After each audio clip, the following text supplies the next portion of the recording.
Gamertag Radio presents E3 2017 coverage.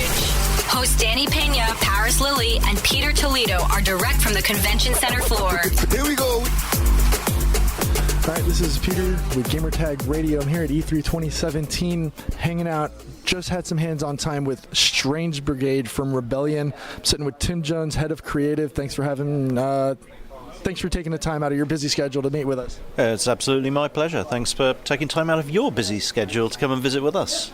All right, so tell us a little bit about Strange Brigade. I mean, I'm kind of getting like the 30s, 40s TV show vibe, and I love it, so talk to me. That's absolutely it. It's heavily influenced by the Saturday morning matinee kind of serials, radio plays of the time, boys' own adventure stories, all that kind of like pulp media from the 1930s, 40s. The game itself is set in the 1930s, and as the Strange Brigade, you're kind of like this super top secret special operations organization working for the British government and going globe-trotting around the world in order to deal with supernatural outbreaks. And in this particular case, we're in North Africa, around Egypt, and a careless archaeologist has unleashed a curse from an ancient and evil Egyptian pharaoh queen, and it's up to you to tidy things up a little bit.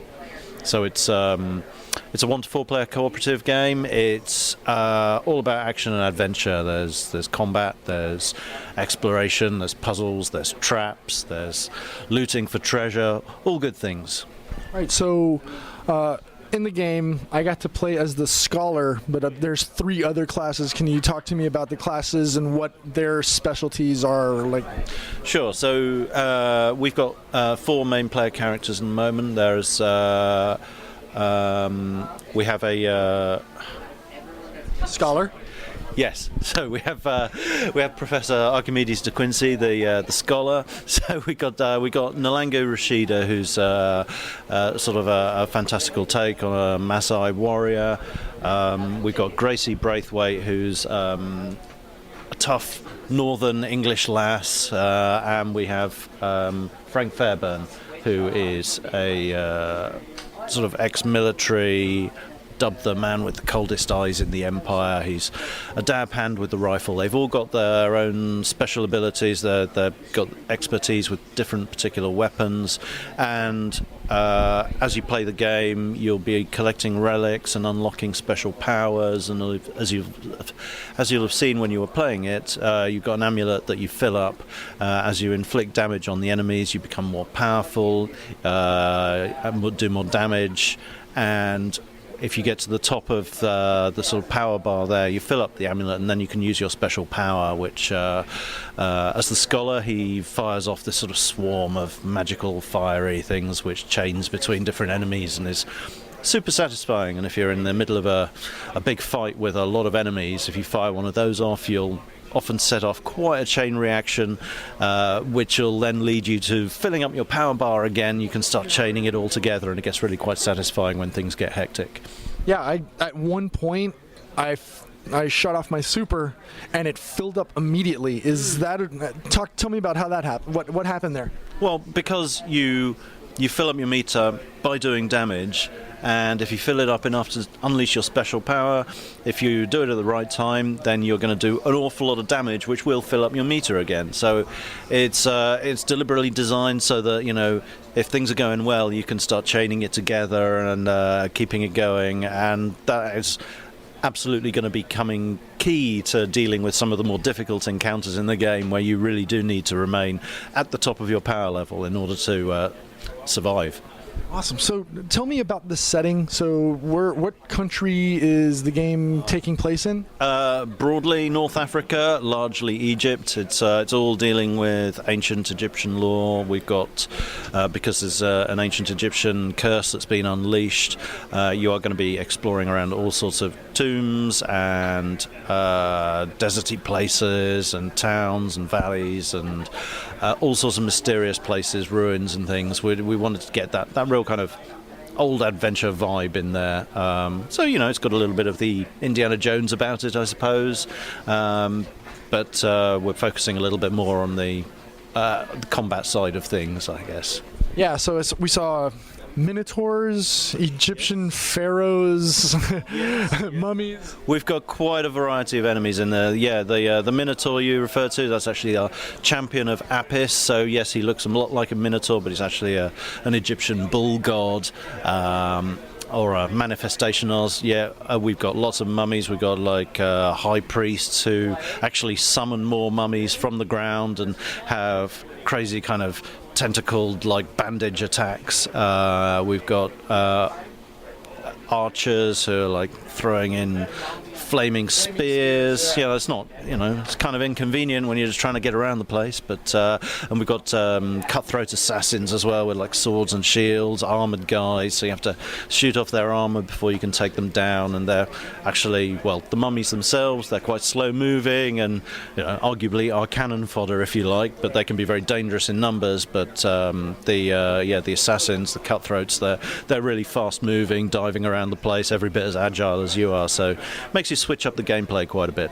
And talking about gameplay, as I was going through with the co-op, I noticed there are a bunch of environmental weapons that you can take advantage to make the game more fun.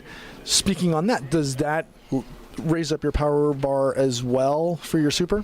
Yeah, absolutely. All the damage you inflict on the enemies raises up your power bar, and an absolutely ideal way to do that is to do something like, take out the traditional explosive red barrels. Yes, we've got those, but we've got environmental traps as well. You'll have seen the big spinning blades that pop up when you shoot the orb on them. We've got spike pits and like flame pits, and we've got all sorts of other interesting traps in there, and those are great ways of, both holding off the enemy but taking out a bunch of them all at once, and that in itself is a very effective way to boost up your power bar. So going back to the characters, which one is your favorite? I keep flipping between all of them, and it's been interesting watching people play here at the show, because I've been trying to see if anyone's got a favorite character, and it seems to be really split between all of them. But I think the one I keep coming back to is the scholar, Professor Archimedes de Quincey. I just like the intellectual side of it. He's got a nice shiny waistcoat, and I really like his special power of firing off the swarm of fiery magical thingamies. No, I agree. That's actually the character that I played, and hey, it's got a name like Archimedes. How can you go wrong with that, right? Exactly. Yeah. All right, so for those that are interested in checking out the game, where are we at in the development cycle? So we're in alpha at the moment. We haven't set a release date as yet, but it's coming soon. It's coming together really well, and it's going to be coming to PC and PlayStation 4 and Xbox One and Xbox One X, of course. Oh, so since you said Xbox One X, are we looking at potential 4K 60 frames? We are indeed. Yeah. Yes. The exact details of what we're doing on there isn't established yet, but yeah, it will be 4K and HDR.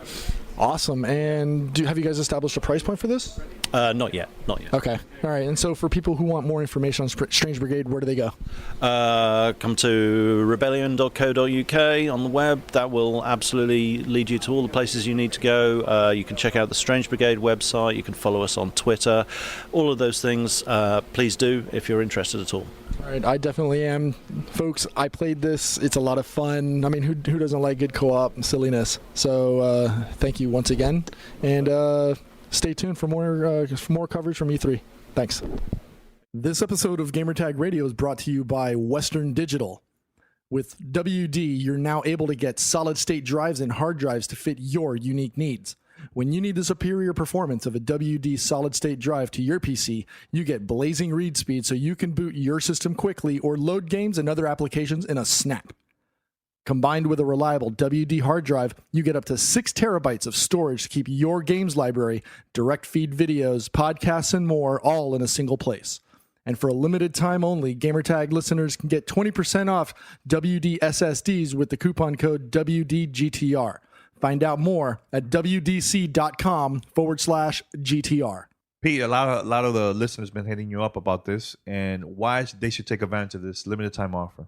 Well, for gamers and for anybody else that's that runs their own PC, you want to take advantage of the performance that a solid state drive will give you. So in my personal case, I run the operating system for my gaming PC on a solid state drive. But then I take it one step further and I put an additional solid state drive in there to run my games. So that way I make sure that my games run at the optimum speed, just like the operating system. And then for backup and or storage for music, pictures, etc., I also have a hybrid solid state drive, which takes advantage of the performance with a bigger cache package inside of it, as well as the additional capacity within the storage drive itself.